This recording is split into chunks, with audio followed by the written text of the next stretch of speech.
Hai, saya Suratman. Kali ini saya mau menceritakan rangkuman film Stephen Chow yang paling langka. Film berjudul Sleazy Dizzy ini berkisah tentang seorang polisi rahasia yang mengalami hilang ingatan dan pada suatu ketika ada seorang kriminal yang mengaku sebagai sepupunya. Wah, kira-kira seperti apa ya keseruan kisahnya? Saya cukup yakin pasti banyak sekali juragan di sini yang belum pernah menontonnya. Maka dari itulah, silakan simak video ini sampai akhir dan tentu saja selamat menyaksikan. Mohon perhatian, pintu teater 1 susah dibuka. Pada suatu malam di tepi pantai, seorang pria misterius bernama Yuan menggali pasir tak begitu dalam guna menguburkan bom waktu ke sana. Selepas menguburkan beberapa bom waktunya, Yuan menyimpan remote peledaknya di kotak listrik terdekat. Kemudian dinyalakanlah lampu-lampu yang terlihat membentang di tepi pantainya. Tak lama dari dinyalakan lampu-lampu itu, datanglah sejumlah orang menghampiri Yuan karena mereka mau jual beli obat-obatan terlarang. Kemudian dibawa masuklah Yuan oleh para pria tadi ke dalam gedung kosong yang terlihat seperti gudang penyimpanan. Baru saja masuk, mereka langsung menyalakan lampunya. Lampu-lampu itu sebenarnya mengganggu pandangan Yuan, tapi pria bernama Ali ini tetap ingin menyalakannya. Lalu mulai digledahlah Yuan dan tersitalah sebuah pistol yang dia simpan di saku jasnya. Kemudian saat pria itu mulai menunjukkan barangnya, Yuan menolak membayar karena dia mau langsung bertransaksi dengan bosnya saja. Mendengar ucapan itu, muncullah si bos ke sana dengan wajah yang masih belum diketahui. Sial bagi Yuan karena ternyata si bos sudah tahu jika Yuan adalah polisi yang sedang menyamar jadi pembeli.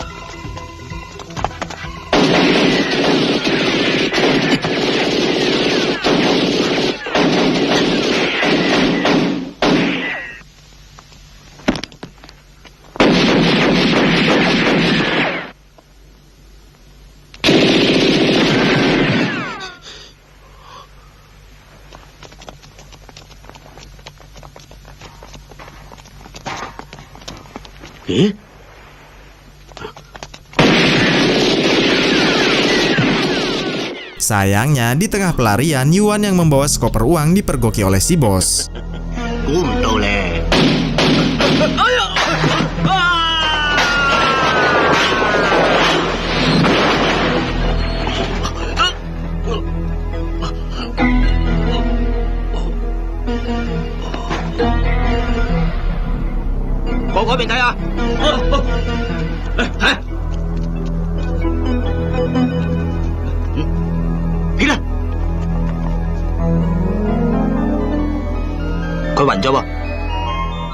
Singkat kisah, di rumah sakit jiwa, dokter yang merawat Yuan melapor pada inspektur bahwa Yuan sudah meninggalkan rumah sakit. Padahal Yuan mengalami hilang ingatan akibat benturan kepala yang dialaminya tadi. Lantas, inspektur berpesan pada dokter agar kabar hilang ingatannya Yuan itu tak boleh tersebar kemana-mana. Takutnya Yuan akan diincar oleh para penjahat sebab cuma dialah yang tahu wajahnya bos pengedar obat terlarang itu. Di lain tempat, di sasana taekwondo, terlihat gadis manis bernama Sibel sedang latihan taekwondo.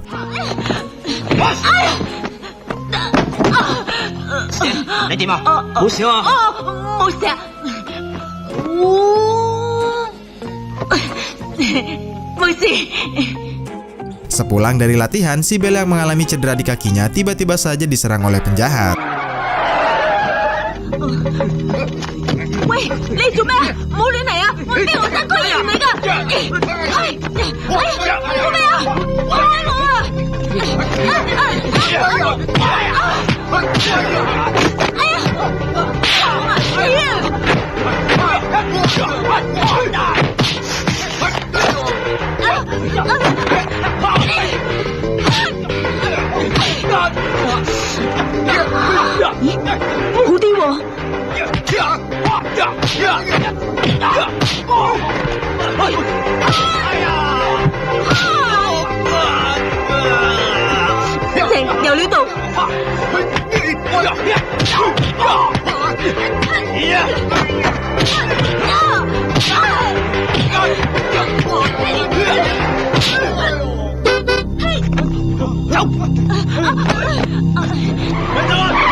Xin 生，唔該晒，貴姓啊？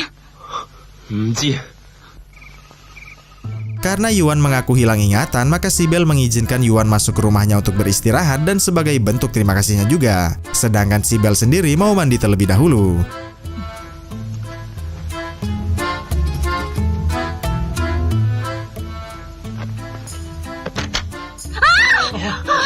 你做乜嘢啊？我揾電視啊。電寫樓下。哦。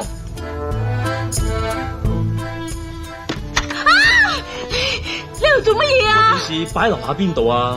喺樓下客廳啊！你行樓梯直落啦。 Dan Yuan pun menonton televisi.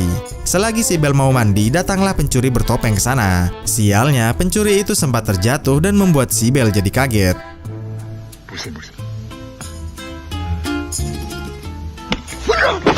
喂，你又入我房做咩？我嚟過呢度咩？我第一次出場啫喎。喂，胡鬚佬，你再唔落去，我叫警察拉你噶。胡鬚佬？哦，即係唔係話我？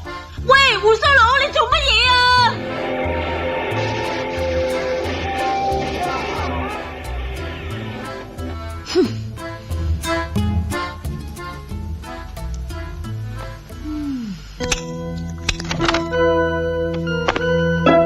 喂，你快啲出嚟咯！再唔出嚟，我剪你噶！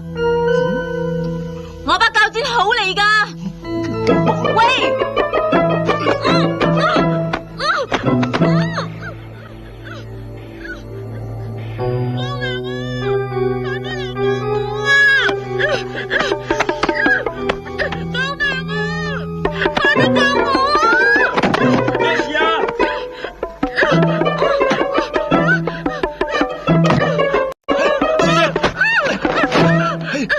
做咩嗌救命啊？發生咩事啊？咩事？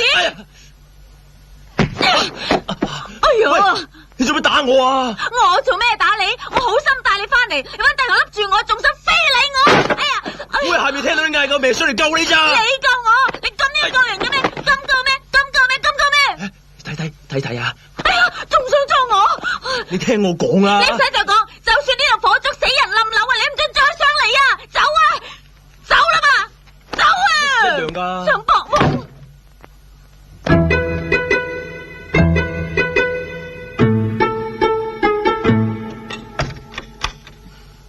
衰佬啊！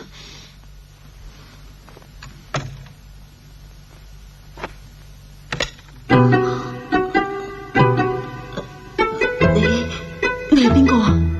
國際刑警特種飛虎隊，我收到風話有個胡鬚佬想非禮你，我而家拉佢。喂，有賊啊！捉賊啊！又想試我，冇咁易上當啦！快啲上嚟捉賊啊！咪走啊！救命啊！救命啊！胡鬚佬！救命啊！救命啊！真係有賊啊！救命啊！有兩個人聲啊！阿嬸，救命啊！阿嬸，我唔係賊，我只不過想借多少嘢咁都詐型。你借咩啊？唔知啊，周圍睇有乜啱用。咁即係賊啊！有小姐，哎呀！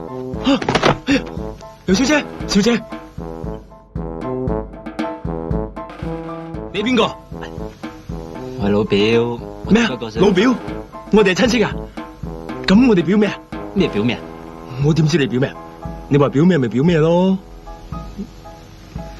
你耷耷地嘅。我嘴大大地啊？吓？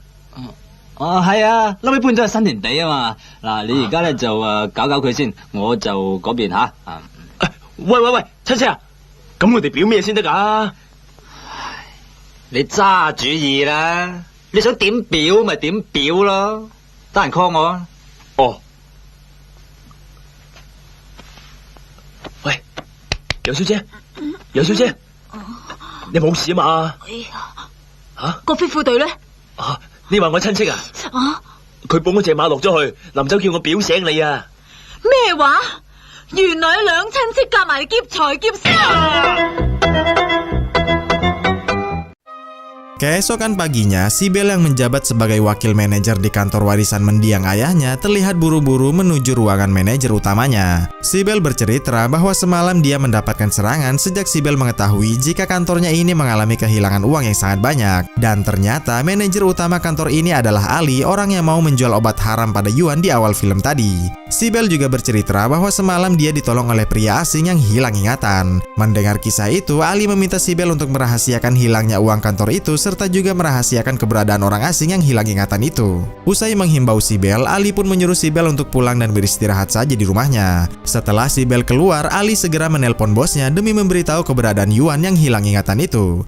Di lain tempat, masih di rumah Sibel, Yuan terlihat mau mandi dulu. Padahal kacungnya Ali sudah datang ke rumah Sibel demi menjemputnya secara paksa. Untungnya, Yuan sempat melihat keluar jendela dan mendapati asing yang masih dianggap sebagai sepupunya sedang mau mencuri mobil. Walhasil, Yuan pun bergegas menghampiri sepupunya itu. Sedangkan para kacung jadi tak mendapati sosok Yuan di sana.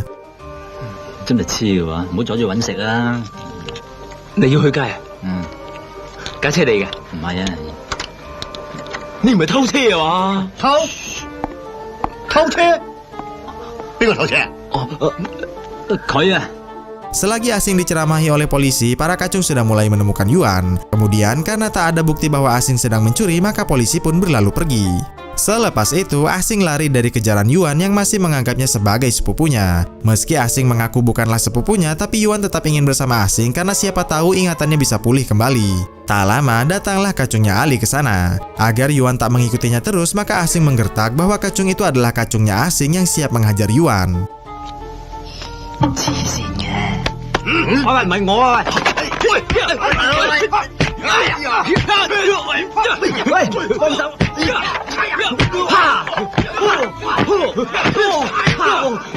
啄你隻眼，揼你個頭，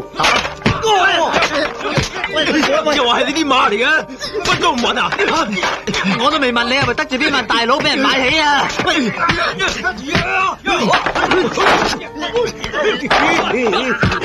咁佢哋即係唔係你啲馬啦？梗係唔係啦！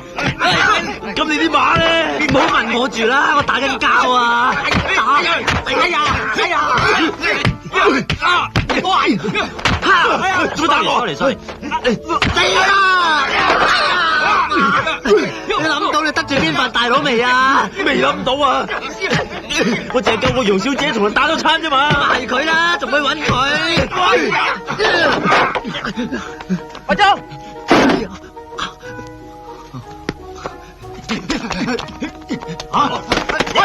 你做咩啊？ Di malam harinya, setelah berhasil meloloskan diri, Yuan terus membuntuti asing agar bisa segera beristirahat di rumahnya asing. Lantas, melihat rusun yang di lantai 14 lampunya mati, asing pun mengaku bahwa rumahnya adalah yang itu. Kemudian, naiklah asing ke lantai 14 bersama Yuan. Karena asing adalah seorang pencuri, maka asing bisa dengan mudah mengakali pintu rusunnya menggunakan koleksi kunci malingnya. Dan masuklah mereka berdua ke dalam rusunnya orang. 哇！你間屋佈置得咁靚嘅，你仲會偷嘢？呢啲係興趣，你搞掂自己嘢先啦，咁多嘢講，我入去換件衫先。乜你間房佈置到好似廚房咁㗎？呢度本來就係廚房，你唔好嘈我啦，你嘈到我亂晒龍啦。我以為你學我咁，乜都唔記得晒添。閘住，呢度我嚟度假好少嚟嘅，打電話啦。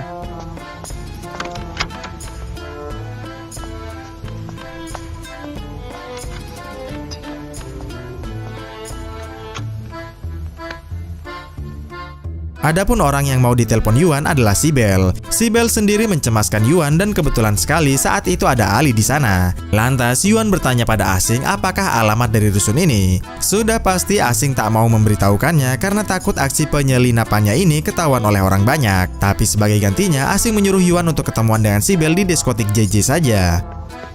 喂，我哋一陣去 J&J Disco，你去嗰度揾我。J&J Disco 嘛？好啊，我而家即刻嚟吓。喂，你車我去啊，我上樓攞衫啊。好啊，係啦，我都要打個電話返公司。我打。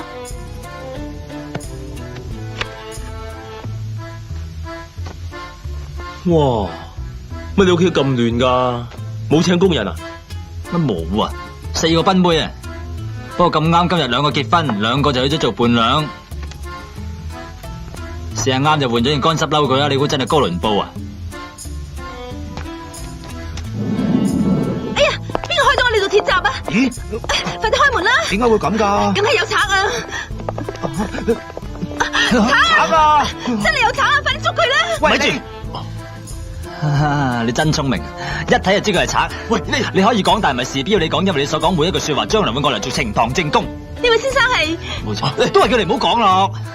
你好彩，差人啲首飾你噶嘛，但我攞翻去做呈堂證物。你兩位千祈唔好行開，我啲手足會上嚟同你落口供。係知道啦，多謝入座。你都識得黃米多啊！你走，阿 Sir 啊，件皮褸係我㗎。我知係證物嚟噶嘛吓？喂，阿 Sir 啊，有咩事啊？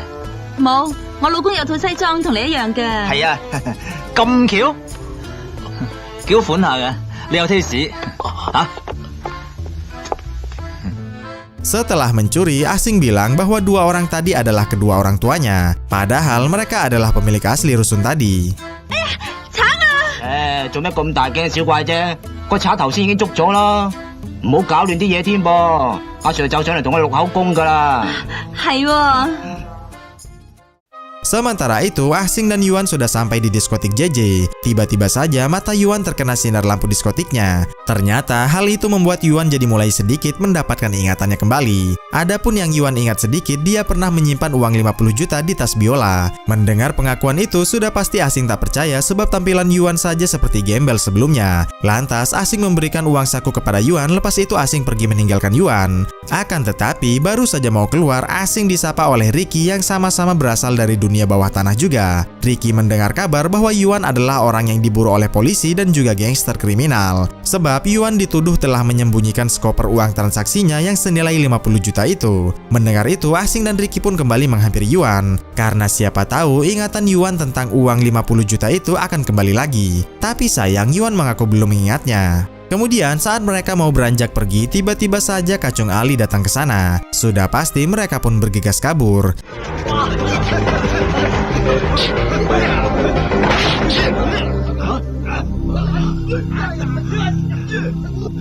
淡定。喂，出嚟！大佬啊，咁多把嘢點出嚟啊？出嚟啊！哇，你真係話過唔出就唔出啦，唔使講啦。哎呀！喂，你究竟想講咩？你講啦！你估佢哋會唔會抽起個箱㗎啦？死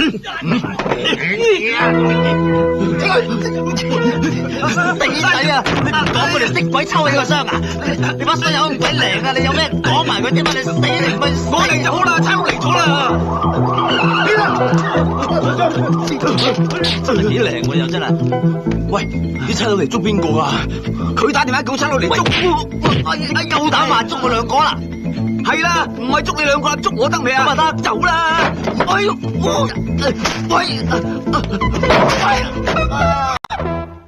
，Setelah kejadian itu, Ricky sempat dibawa ke kantor polisi guna ditanyai oleh inspektur. Tak lama, Sibel datang juga ke sana. Tanpa basa-basi, inspektur langsung membawa Sibel masuk ke dalam ruangannya.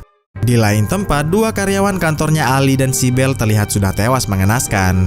2 mayat karyawan itu mau dibakar sampai hangus agar polisi tak bisa melacak pembunuhnya. Dan bom telepon pun diledakkan. Adapun pembunuhnya adalah Josephine, orang suruhannya Ali. Ali terpaksa harus menghabisi 2 karyawannya itu karena mereka terlanjur tahu bahwa Ali lah yang telah menggelapkan uang kantor yang sebesar 50 juta itu.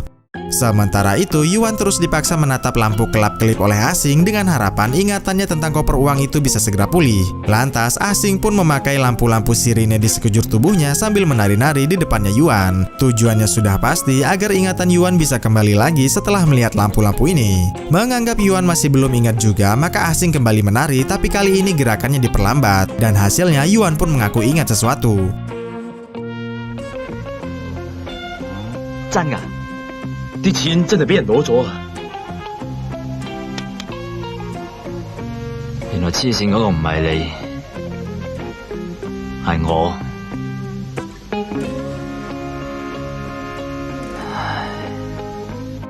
喂，我又諗到啲嘢啦，同錢冇關嘅唔使講，同條命有關㗎，淨係你條命都唔使講。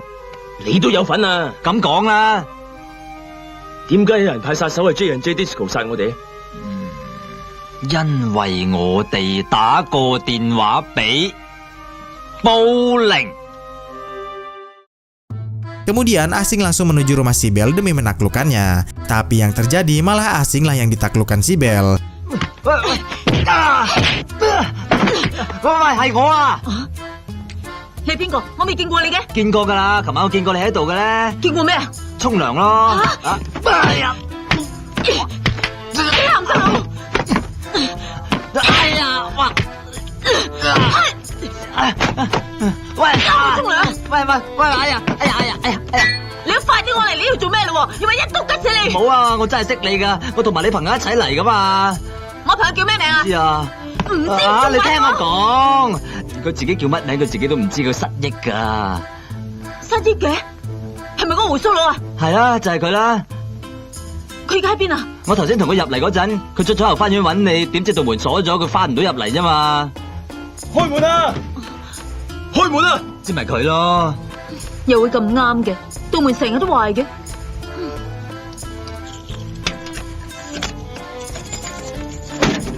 胡鬚佬，乜你咁論盡㗎？你去邊度嚟啫？八婆，你都捉得我耐啦！你喂！你兩個做乜嘢啊？問我做乜嘢？問佢仲好啦。喂，你可以問佢啦。問乜嘢啊？係咪你揾人嚟殺我哋？我幾時揾人殺你啊？係啊，頭先喺 disco 真係有人想殺我哋㗎。我點知邊個想殺你哋啫？仲講大話？喂，放開佢啦！冤矮啊姐，你未死過頂啦！喂，咁你頭先去咗邊度嚟啊？我接到你嘅電話，咪即刻過去 disco 嗰度咯。唔使講啊！喂，冇打啊！你好好打啲啊！喂，算數啊！喂，死啊！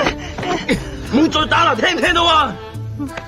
講真啊，你真係唔知邊個殺我哋？ Si Bel tetap mengaku tak tahu kacung-kacung siapakah yang mau menghabisi Yuan tadi. Namun tadi si Bel sempat ke kantor polisi karena inspektur mau menanyakan Yuan kepada si Bel. Mengingat Yuan dianggap telah membawa kabur skoper uang pancingannya yang sebesar 50 juta itu. Nah, sewaktu di kantor polisi, si Bel sempat menjiplak data dirinya Yuan di sana. Dengan begini, Yuan bisa pulang ke rumah dan siapa tahu ingatannya bisa pulih kembali.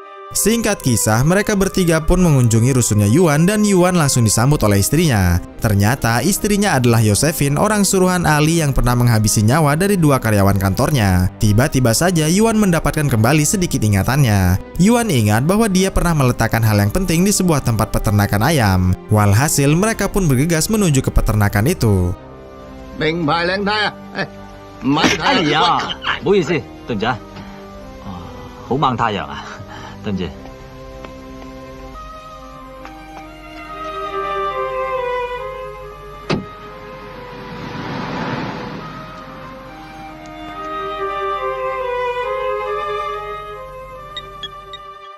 Kemudian setibanya mereka di peternakan ayam, Yuan mulai membuka kotak kayu yang di dalamnya ada tas biola.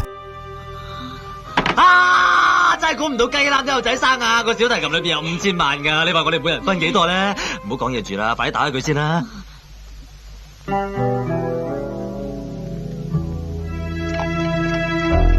開啊！做咩啊？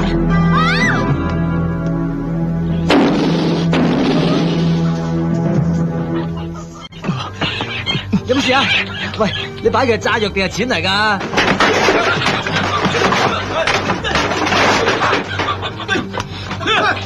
唔好意思啊，咁多位咁早雞欄未開檔㗎。唔使驚，有我喺度。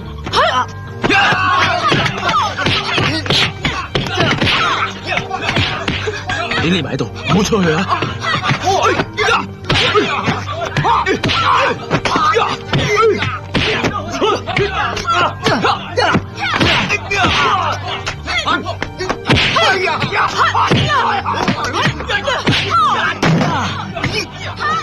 咦？喂，老友，好熟口面，喺邊度見過啊？賣靚太嘅，係咩？我記得啦，射住下喂，溪爺啊，識得㗎。哎呀，我真係識佢㗎。哎呀，我唔識你喎，大佬。識得㗎，識得㗎。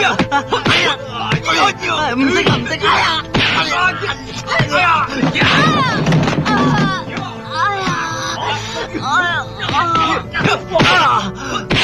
做乜打我隻眼啊？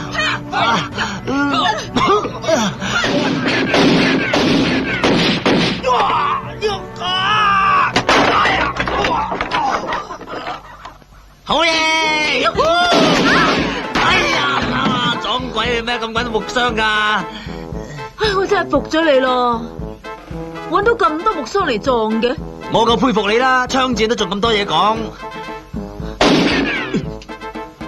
喂，僱主啊，仲有個啊！我出出面包抄，你掩護我啊！你做乜攞我支槍啊？掩護你啊嘛。有冇口啊？有啊。用口噏咪得啦。用口噏咁都得嘅咩？砰砰砰砰砰砰砰砰！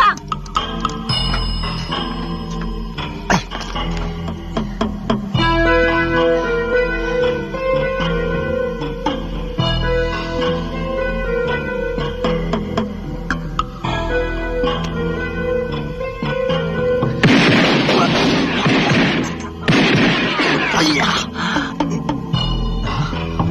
冇木箱嘅今次，奇啦！喂，乜你又搶一支槍啊？哇，你支仲堅喎！喂，哎呀！喂！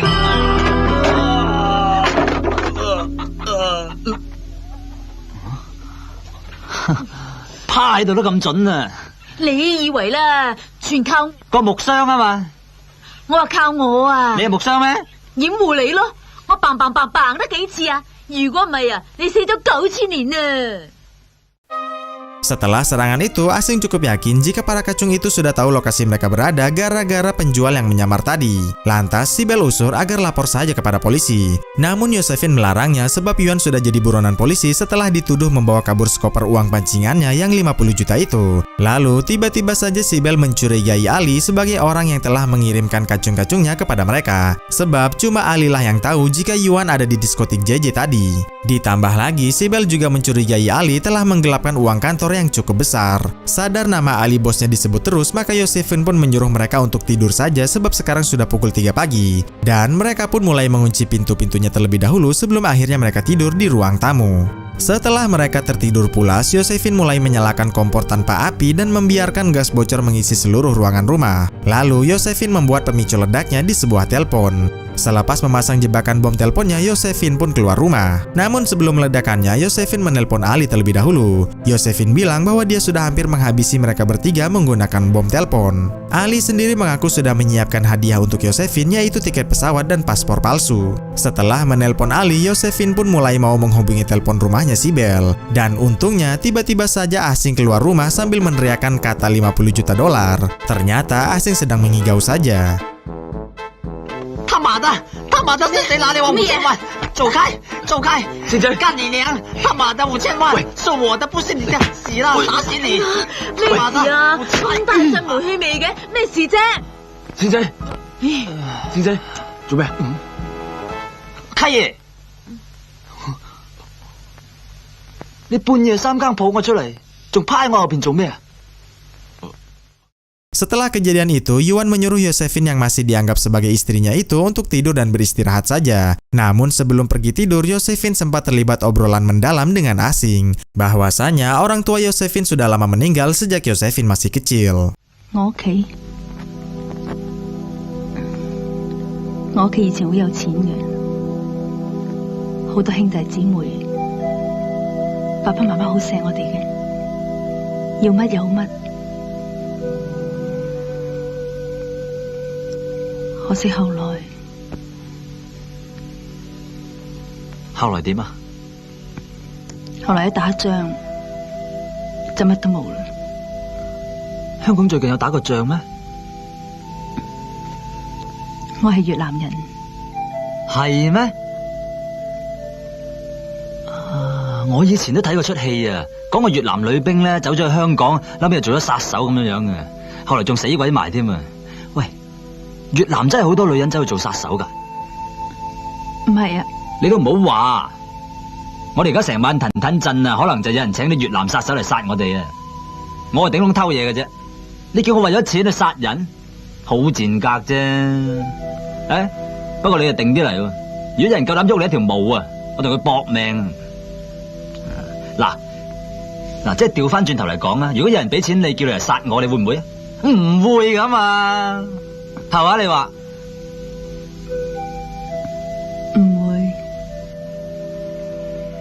Keesokan harinya, Sibel menemui Ali sang manajer utama guna memancing tanya apakah benar dia ataukah bukan orang yang mengirimkan kacung untuk menghabisi mereka. Belum sempat menanyakannya, Ali mengajak Sibel ke bandara karena dia telah membelikan tiket ke luar negeri. Sebab inspektur polisi menyarankan Sibel ke luar negeri sementara waktu dulu agar tak jadi sasaran para kriminal lagi. Lantas, Sibel menelpon Yuan yang ada di luar agar membuntuti mobilnya Ali yang mau mengantarkannya ke bandara. Sesaat mobil Ali berangkat, mereka bertiga pun bergegas membuntuti mobilnya Ali. Ternyata Ali tidak benar-benar ingin mengantarkan Sibel ke bandara internasional. Ali membawa Sibel ke suatu tempat sepi seperti hutan belantara. Ketika Sibel bertanya mengapa Ali melakukan semua ini, Ali hanya bilang bahwa saat ini cuma Sibel lah yang tahu jika Ali telah mengkorupsi uang kantornya.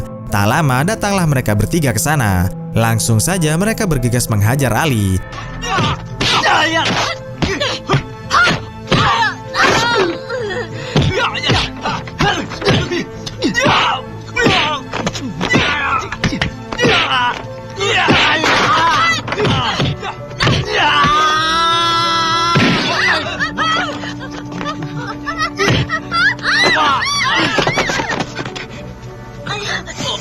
我都俾你阻住晒，你同佢街坊嚟噶。我唔故意走火啫嘛。喂，仲講咁多做咩啊？追啦！喂，咁我點啊？自己搭 van 仔啦，阿嬸。 Lalu kejar-kejaran pun terjadi. 你揸車揸到最快都係咁嘅咋？係我揸車最快係咁，係架車最快係咁。等我嚟啊！喂，做咩啊？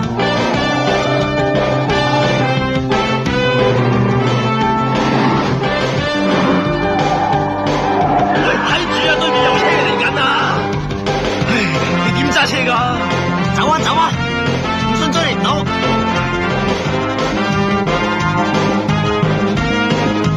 唉，放一放啊！哇！大佬你考車牌嗰陣時有幾多個剔㗎？定啲嚟啊！冇啊！冇，有冇揸成咁嘅？我話我冇考過車牌啊！哇！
Selain Asing dan Yuan yang gagal menangkap Ali, Sibel pun kena sial juga. Sebab baru saja masuk ke dalam ruangannya Ali, tiba-tiba saja sekretaris kantor menghampiri Sibel sambil menodongkan pistol. Ternyata sekretaris kantornya lebih memilih tunduk kepada Ali daripada Sibel. Di malam harinya, Asing dan Yuan menerima telepon dari Ali. Ali menyuruh mereka ke sebuah gudang kayu demi menyelamatkan Sibel. Adapun syaratnya adalah Yuan harus membawa skoper uang 50 juta yang pernah dia simpan di tas biola malam itu. Sebenarnya Asing enggan menolong Sibel karena Asing takut nyawanya terancam. Tapi Yuan yang berjiwa kesatria tetap mengajak Asing untuk ikut menolong Sibel. Singkat kisah, tibalah mereka berdua di gudang kayu yang dimaksud Ali. Di sana, Sibel terlihat diikat tali di depan mesin pembelah kayu. Lalu datanglah Ali sambil menagih sekoper uang itu. Tentu saja Yuan mengaku lupa. Namun Ali tak percaya sebab di malam Yuan dikejar oleh bosnya itu, Yuanlah yang terakhir kali memegang kopernya. Daripada Sibel terbunuh, maka Asing mengeluarkan jurus bohongnya kepada Ali. Asing bilang mau mengambil koper uangnya di dalam mobil sambil diantarkan oleh dua kacungnya Ali. Setibanya di depan mobil, Asing sengaja menendang kunci itu ke bawah mobilnya agar Asing punya alasan untuk menunduk ke bawah demi mengambil kuncinya. Namun kacung yang curiga tak membiarkan Asing mengambilnya sendiri karena takutnya Asing menyembunyikan pistol di sana. Nah, selagi dua kacung ini mau mengambil kunci mobilnya, diam-diam Asing mengambil balok kayu demi memukul para kacung sampai pingsan. Kalau sudah pingsan begini, Asing pun menggasak pistol mereka. Selepas itu, Asing diam-diam menyelinap ke belakang mesin potong kayunya. Tujuannya sudah pasti untuk mematikan mesin potongnya dan menyalakan lampu sorotnya.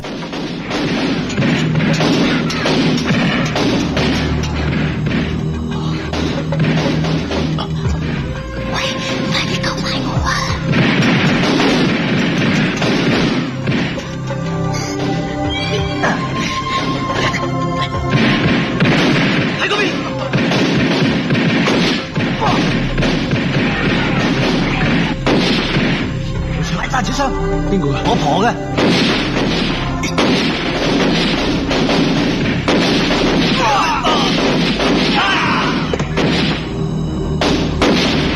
喂，你搞咩啊？啲燈照住我哋都有嘅，快啲撳翻正個掣啊！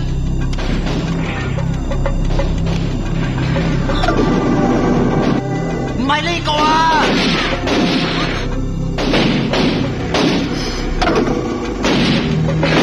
哇！揾到未啊？頂你個肺！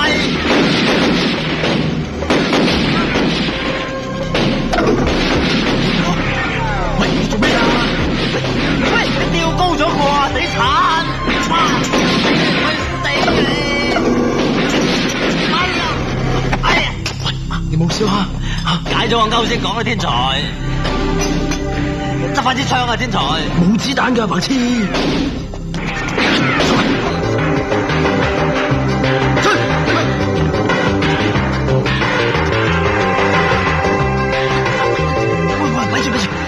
呢個先我先，上車，上車啊！咁多人死唔到你死嘛？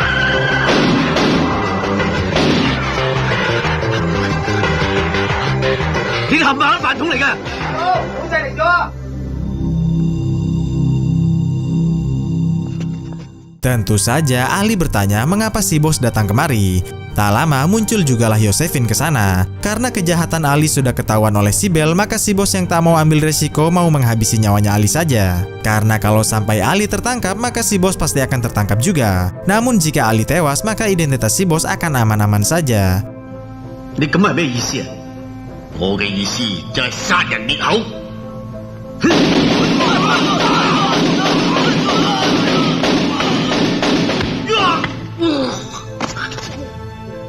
Setelah menewaskan Ali dan kacungnya, Josephine mau menagih upahnya kepada si bos. Namun si bos menahannya sebab si bos mau Josephine menghabisi nyawa dari si Bel dan Asing terlebih dahulu. Sementara itu, Yuan dan yang lain bermaksud untuk pulang ke rumahnya si Bel. Akan tetapi, di depan rumahnya si Bel terlihat ada banyak polisi. Lantas, mereka pun pergi menjauh dulu dari sana. Tak lama, siaran radio mengabarkan kematian Ali, manajer utama di sebuah kantor saham. Polisi menduga pelakunya adalah si Bel dan Asing. Jadi, itulah alasan mengapa rumah si Bel dikepung polisi tadi. Sampai pada akhirnya tibalah mereka di suatu tempat yang gelap. Karena sudah tak tahu harus kemana lagi, maka si Bel usul agar mereka menelpon inspektur saja. Kalau memang Yuan tak terbukti menyembunyikan skoper uangnya, pasti inspektur tak akan menangkapnya. Lalu diteleponlah inspektur oleh si Bel agar menjemput mereka bertiga. Setelah menelpon inspektur, Yuan yang mencemaskan Josephine pun juga menelponnya. Yuan meminta Josephine istrinya datang kemari demi menjemputnya. Singkat kisah, datanglah kapalnya inspektur ke tempat mereka. Melihat lampu putarnya kapal, Yuan tiba-tiba mendapatkan ingatannya kembali. Yuan baru ingat bahwa yang dia miliki dalam rusun hanyalah seekor anjing, bukanlah seorang istri. 哎呀，係啦，原來我未結婚㗎。咩話？屋企嗰個唔係我老婆嚟㗎。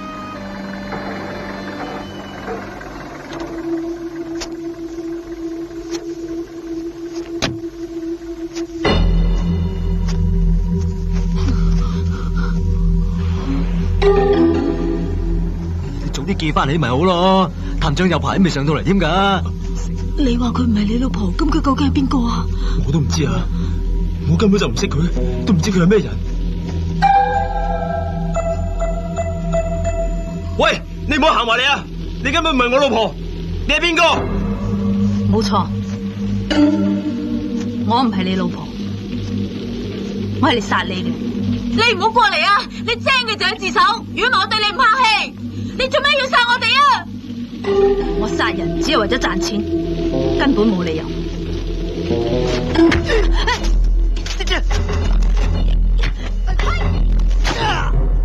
咪用啊！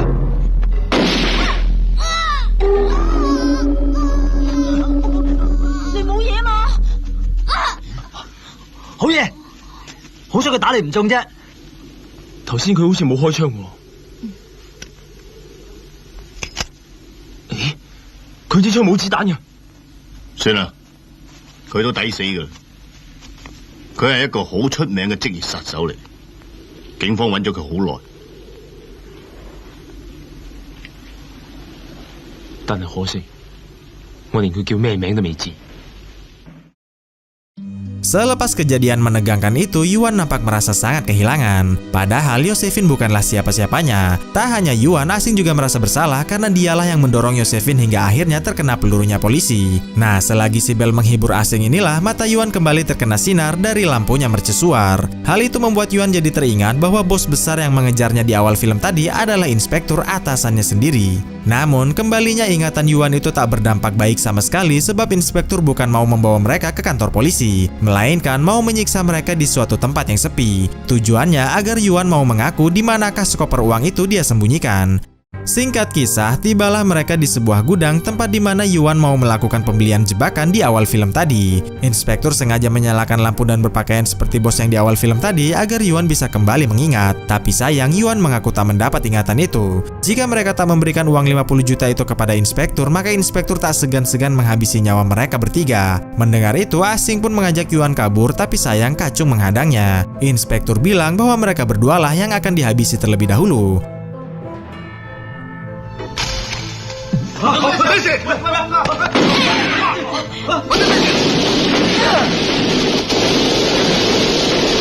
睇住個細路，其他跟過嚟追，唔好俾佢哋走啦！咩事？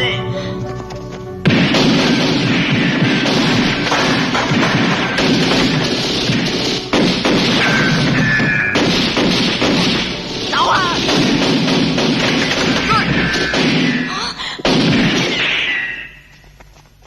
Nah, di saat mereka berpencar inilah Asing menghadapi para Kacung dengan agak bercanda.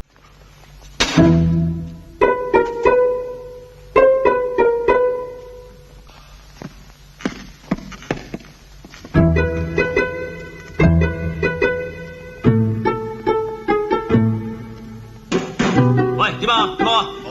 保護局嗰邊睇下，快啲啊！喺呢度啊！飲嘢啫，大佬。哎呀！ 馬生好。哎呀！兄弟，喐佢！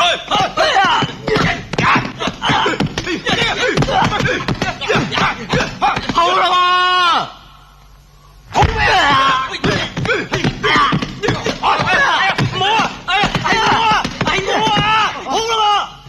好咩好？ 仲攞啊嘛，我包嘢飲，打噶啦嘛，打你老母啊！嗱，咪玩啫，唔俾我你哋啊！你哋好快啲去自首啦！如果唔係，我對你哋唔客氣噶。你打邊個啊？我打左臂，你咧？我打右臂，我打中間。喂，乜你哋打人打得咁鹹濕噶？我打左耳，我打肚臍，我打腳趾。哦。 通通舉手！要你唔好喐啊！唔怕死係嘛？喂，堅嘢嚟喎！仲有一支，打佢冇啊！死啊！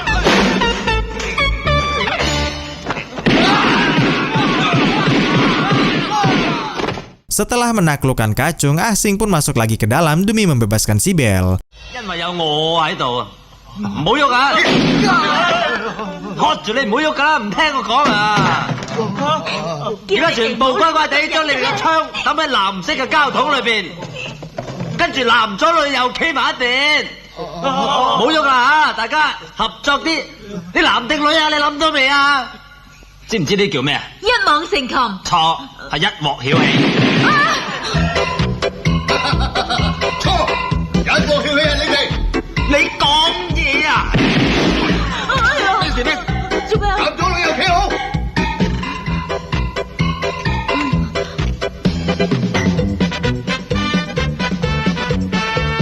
頭先你話咩話？我冇講，佢講咋。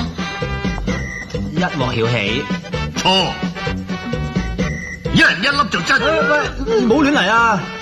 我仲有生死之交匿埋喺度，冇人知佢喺邊噶。你送一粒俾我啊，佢送翻3粒俾你啊！乜你唔知咩？等我話你知啊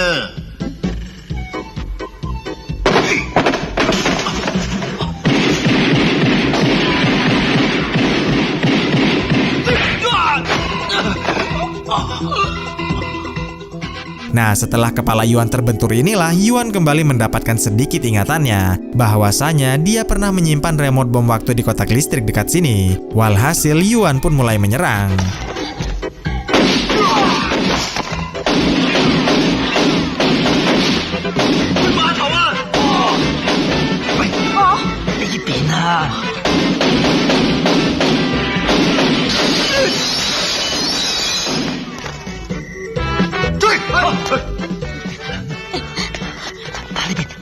喂，呢邊啊！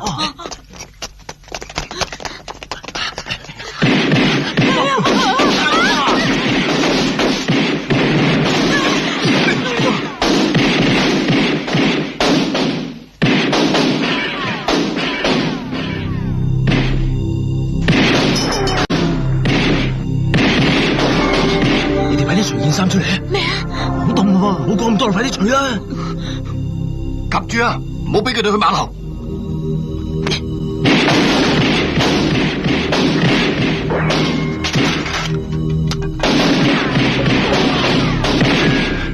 我送啲件衫，大家一齊走過碼頭嗰邊，越快越好啊！凍咪凍咯，唔凍得啊！咁多嘢講，扮你啦！1、2、3，出嚟！我俾你上船啊！快啲！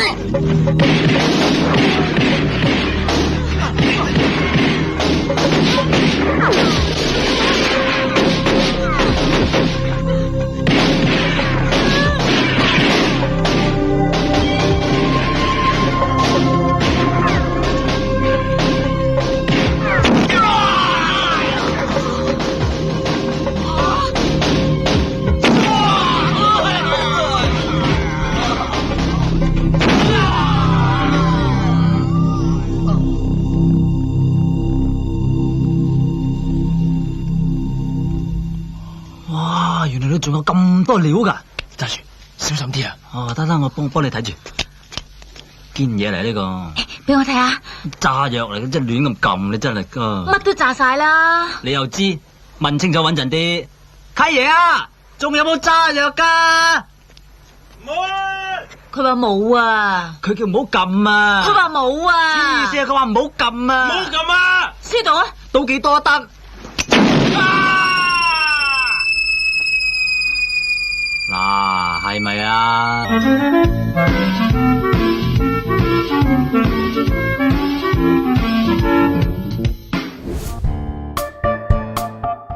？Ya itulah tadi akhir dari rangkuman film Sleazy Dizzy. Bagaimana menurut juragan filmnya? Tolong beritahu saya di kolom komentar ya, nanti akan saya baca. Terima kasih telah menonton video ini sampai akhir dan jumpa lagi di video berikutnya. Dah.